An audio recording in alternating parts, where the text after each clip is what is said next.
This is Tin Caps Baseball on 1380 The Fan and 100.9 FM.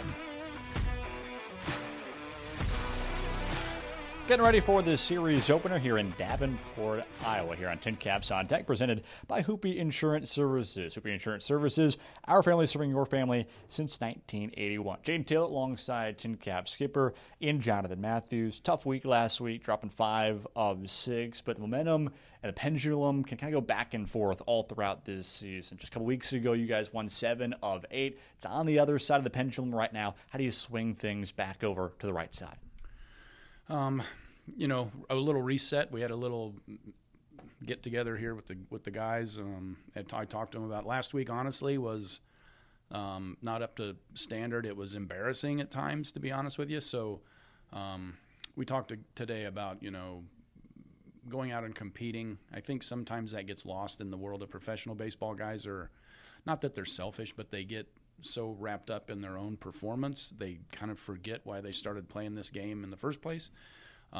So we kind of tried to remind them of that a little bit today. So we'll see how it goes. I don't expect anything other. The effort has been there all year. That's never been a problem. So I just want to see a little bit more compete this week than I did last week. Speaking on the effort a little bit, we're truthfully into the dog days of summer now. Second longest road trip of the season for this group. A lot of these guys have never played this many games in their entire life in a single season. How have you tried to keep this group fresh? Yeah, I try to space out the off days. The way the schedule is now, as you well know, every Monday is off, so that's a big help. You can kind of schedule everybody is off on that day, and then I try to give them breaks throughout the week. But you're right. There's a lot of guys on this team. This is more games than they've ever played before. So they make sure they get in the training room and get their recovery stuff done after the game. They do their prep stuff before the games when they get to the ballpark. So this group's been very good about that. So knock on wood, the injuries have been kind of limited. But July I just saw on the news was the hottest July ever. So it was long. You're right. We're in the dog days here of August and. But again, the effort level hasn't faded one bit all year. A couple of positives offensively, both Bradley Fry as well as Luke Cantwell. This past week, Fry not only a SportsCenter top 10 play on Thursday, but his first high base hit and his first high A home run. First early impressions of the undrafted free agent.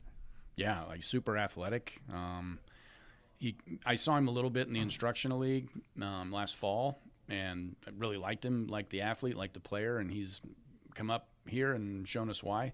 I didn't, that pull side homer kind of caught me by surprise. He's kind of a line drive type guy, but he was putting the barrel on the ball all week, really. And so I was very happy with his performance. And then Luke Cantwell has swung the bat about as well as anybody we have right now. He, it seems like every at bat is a quality at bat and some kind of loud contact, whether it falls in for a hit or not. But he's been impressive over the last couple of weeks.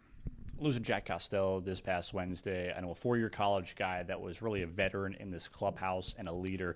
Luke seems to be the guy that's kind of taken that over a little bit, at least in terms of his verbal commitment to this group. How do you feel he has worked into a leadership role?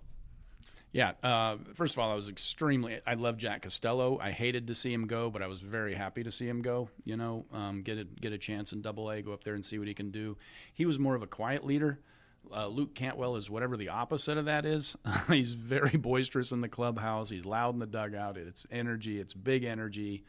It doesn't matter who you are. He gives me as much grief as he gives the rest of the players. It's a big personality. And it also helps that he's been playing well. So sometimes the big personality, if you're not playing very well, it doesn't come off as well. But, he is – I think probably on every team he's ever been, he's been a leader type of guy. You're not too far away from home. We talked about this conversation back in May when we went out to Cedar Rapids, Iowa. Did you have a honeydew list yesterday when you were back home? You know what? Fortunately, my dad had gone over and mowed the lawn for me on Sunday. So yesterday I there was some stuff around the house I had to take care of, but taking care of the lawn wasn't one of them. So but it was good to get home. That'll be my last trip home here until we're done playing. So it was good to kind of sleep in your own bed, towards the end of the season. Your entire family has a long coaching lineage with not just your father, but yourself, and now your son being a grad assistant out of the University of Iowa after playing there for 4 seasons. these last couple of years being a coach, is there any extra influence or any extra words of advice you've been trying to give him on his early journey? No, not really. I think he's grown up around me and in the clubhouse and around his grandpa, and I think he sees how we coach players, how we talk to players, how we treat players. And when I've seen him around players, it's very similar. He's more reserved, more soft-spoken, probably more like I was when I was that age. I've gotten louder and more aggressive probably as I've gotten older. But it's been, I grew up in the clubhouse with my dad, and he's kind of grown up the same way. And he seems to like being around the game. He likes to coach. So if that's what he chooses to do, then that would be great. And if not, no pressure for me to stay in this game. But yeah, as of right now, he really enjoys it. Your Tin Caps manager and Jonathan Mathews. Final thing for you, getting into this series. 4 games back, 26 games to go. Is there a conversation with this group to kind of add on the intensity a little bit across these final 4 weeks? Just the meeting I had a little bit ago here in the clubhouse about competing.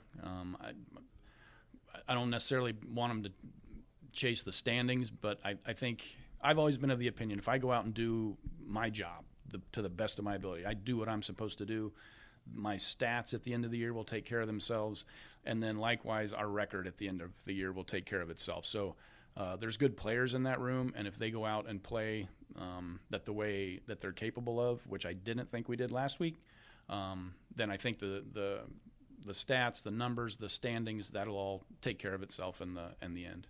Sounds good. Good luck this week. Thank you. Starting lineup's first pitch coming up next right here on Tin Caps on Deck. Podcasts by Federated Media.